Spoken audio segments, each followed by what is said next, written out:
ఆడవాళ్ళ ఆలోచనలు ఎలా ఉంటుందంటే ఇంటి పనులు ఎక్కువగా ఉండేటప్పుడు అయ్యో బాబోయ్ ఈ పనులంతా ఎవరు కనిపెట్టారో పొద్దు నుంచి చేస్తూనే ఉన్నా ఇంకా కూడా ఒక పని కూడా అవ్వలేదు, ఇంకా కూడా చేస్తూనే ఉండాము, అలసిపోతున్నాం రా బాబోయ్ అని అనిపిస్తుంది. అదే ఒక్కరోజు ఫ్రీగా ఉంటాం చూడు, ఆ రోజు అనుకుంటాం ఏంటో మనం ఇంట్లో దండకి కూర్చుని ఉండాం, ఏదో ఒక పని చూసుకుంటే 10 రూపాయలు సంపాదించుకోవచ్చు కదా, మరీ ఇంత సోంబేర్లాగా తయారైపోతున్నాం ఏంటి, ఏదైనా బిజినెస్ చేద్దాం. ఏం బిజినెస్ చేద్దాము? చీరల బిజినెస్ చేద్దామా? అందరూ చీరలు బాగుంటున్నారు, వద్దొద్దులే అందరూ చేసేది మనం చేస్తే ఏం బాగుంటుంది, సరే ఏదైనా పౌడర్లు రెడీ చేసి హెల్దీ పౌడర్ అని రెడీ చేద్దామా? అయ్యో అది పెద్ద ప్రాసెస్, మనకి చేసుకుని మనకి ఒళ్ళు బద్ధకం, ఇంకొకరికి మనం చేసిస్తామా? అది కూడా పనికిరాదు.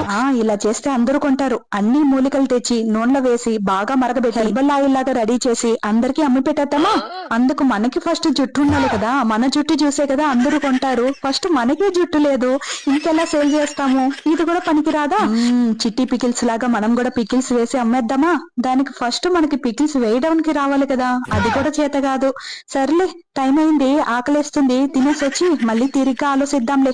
ఇలా ఉంటుందన్నమాట ఆడవాళ్ళ ఆలోచనలు. కొంచెం ఖాళీ సమయం దొరకగానే ఇది చేసేవాలి, ఇది చేసేవాలి, డబ్బులు సంపాదించేవాలి అనేసి.